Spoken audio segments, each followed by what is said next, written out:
Hi hello welcome to Andhraprabha. నా పేరు సాయి. మొత్తం మీద నిన్న టీడీపీ జనసేన కూటమి కలిసి 99 స్థానాలు ప్రకటిస్తామని చెప్పారు. అయితే జనసేన పోటీ చేయబోయే 24 స్థానాల్లో కేవలం 5 స్థానాలు మాత్రమే ప్రకటించారు.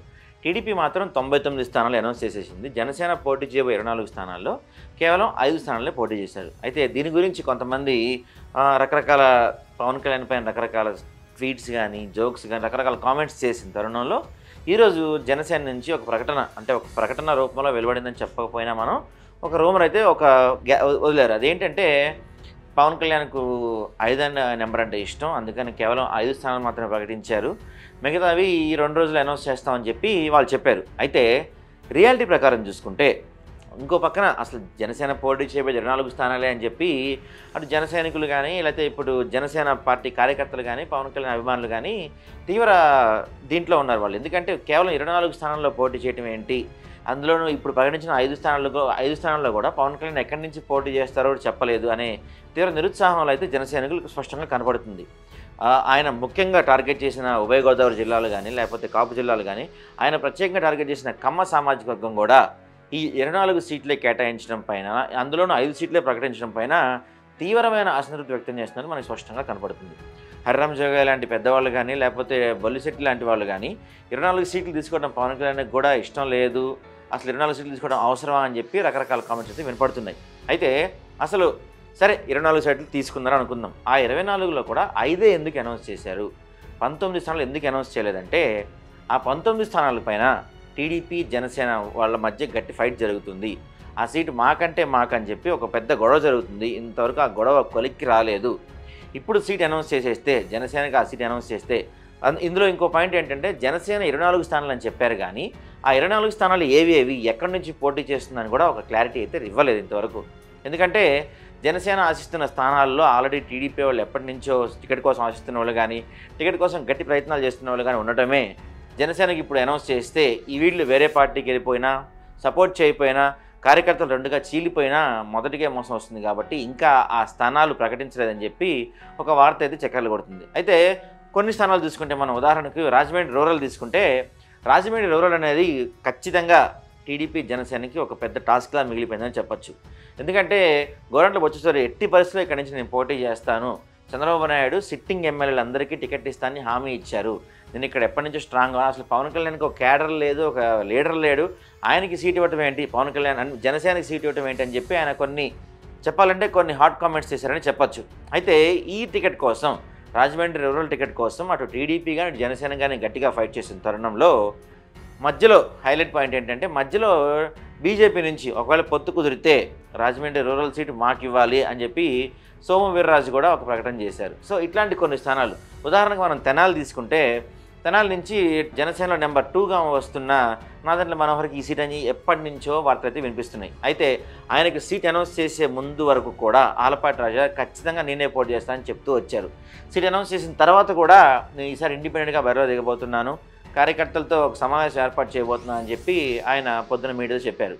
అంటే ఇలాంటి చాలా చోట్ల ఇప్పుడు సపోజ్ అనకాపల్లి నుంచి కొనతాలని పోటీ చేయించడం, అక్కడ ఇష్టం లేని వ్యక్తులు ఎప్పటి నుంచో మేము ఉన్నాం పార్టీ కోసం కొనతాలని అక్కడి నుంచి పోటీ చేయడం అని చెప్పి ఇట్లా రకరకాల గొడవలు అయితే జరుగుతున్నాయి.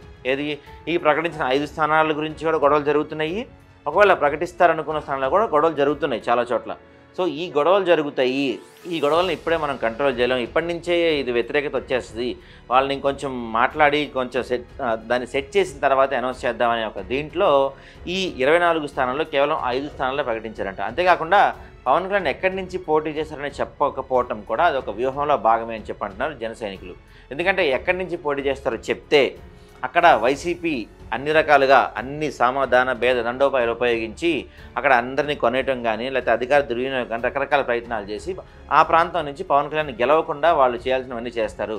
సో లాస్ట్ మినిట్లో పవన్ కళ్యాణ్ ఎక్కడి నుంచి పోటీ చేస్తారో అనౌన్స్ చేయడం వల్ల కొంత గ్యాప్ దొరుకుతుంది, వాళ్ళకు కొంత టైం దొరకకపోవచ్చు, ఆ టైంని మనం యూటిలైజ్ చేసుకోవచ్చు అని చెప్పి కూడా గట్టిగా ప్లాన్ చేసుకొని అందుకోసమే పవన్ కళ్యాణ్ ఎక్కడి నుంచి పోటీ చేస్తారో చెప్పలేదు అంతే తప్పించి పవన్ కళ్యాణ్ ఎక్కడి నుంచి పోటీ చేస్తారో మాకు స్పష్టత ఉందని చెప్పి కూడా వాళ్ళు అంటున్నారు. అయితే దీంతోపాటు విజయవాడ వెస్ట్ సీట్ చూసుకుంటే ఈ సీటు ఖచ్చితంగా జనసేనకే, ఇక్కడ నుంచి పోతిన మహేష్ పోటీ చేయబోతున్నారని చెప్పి ఎప్పటి నుంచో ఒక టాక్ అయితే నడుస్తుంది. అయితే తాజాగా జలీల్ ఖాన్ ఈ సీటు జనసేనకి ఇస్తే వాళ్ళు గెలవాలి కదా, వెస్ట్‌లో మొత్తం ముస్లిమ్సే ఎక్కువ ఉన్నారు. నాకు కాకుండా ఈ సీట్ ఎవరికైనా కేటాయించినా, జనసేన కేటాయించినా ఖచ్చితంగా గెలిచే అవకాశాలు లేవని చెప్పి ఆయన కొన్ని హెచ్చరికలు చేశారు. అంతేకాకుండా ఆయన వైసీపీ నేతలతో కొంచెం టచ్‌లోకి వెళ్ళొచ్చినట్టు కూడా కనపడుతుంది. సో ఇలా చాలా సీట్లలో గొడవలు జరుగుతున్నాయి. అయితే ఇప్పుడు ఇదొక వర్గం వాదన. టీడీపీ వాళ్ళ వాదన టీడీపీ జనసేన వాళ్ళ వాదన ఏంటంటే గొడవలు అవుతాయి ఇప్పుడే వద్దు అని చెప్పి ఒక వర్గం వాదన. ఇట్లా డిలే చేసుకుంటూ వెళ్తే ఇంకా డిలే అయ్యే కొద్దికి అటు టీడీపీ వాళ్ళు కానీ ఇటు జనసేన వాళ్ళు కానీ ఈ సీట్ మాకే రాబోతుంది, మాకే దక్కబోతుందని చెప్పి వాళ్ళు గ్రౌండ్ లెవెల్లో పని చేసేవాళ్ళు కొంతమంది ఉన్నారు. టికెట్ వచ్చినప్పుడు చూద్దాంలే అని పని చేయకుండా ఆగిపోయిన వాళ్ళు కూడా కొంతమంది ఉన్నారు.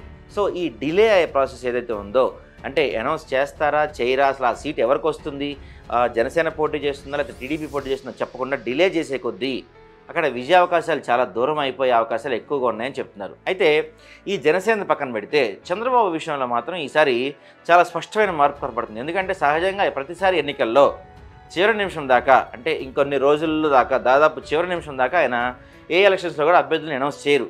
కానీ ఈసారి చాలా ఫర్ ద ఫస్ట్ టైం ఆయన ఒకేసారి 99 మంది అభ్యర్థుల్ని సెలెక్ట్ చేయడం అనేది కూడా టీడీపీ శ్రేణులు కొంత ఆశ్చర్యం వ్యక్తం చేసిన సందర్భంగా కనపడుతున్నాయి. ఎందుకంటే ఇది చంద్రబాబు నైజానికి పూర్తిగా విరుద్ధం అని చెప్పి వాళ్ళు కామెంట్స్ చేసుకుంటున్నారు. అయితే ఈసారి అనౌన్స్ చేసిన సీట్లలో ప్రతి ఒక్కళ్ళు దాదాపు, అంటే టీడీపీ జనసేన అనౌన్స్ చేసిన సీట్లో ప్రతి ఒక్కళ్ళు గ్రాడ్యుయేట్లు, పోస్ట్ గ్రాడ్యుయేట్లు, మినిమం డిగ్రీ చేసిన వాళ్ళే అందరూ ఉన్నారు. ఈసారి మేము అన్ని సామాజిక వర్గాల వారికి, అన్ని కులాల వారికి సమానంగా సీట్లు ఇచ్చామని చెప్పి చెప్తున్నారు.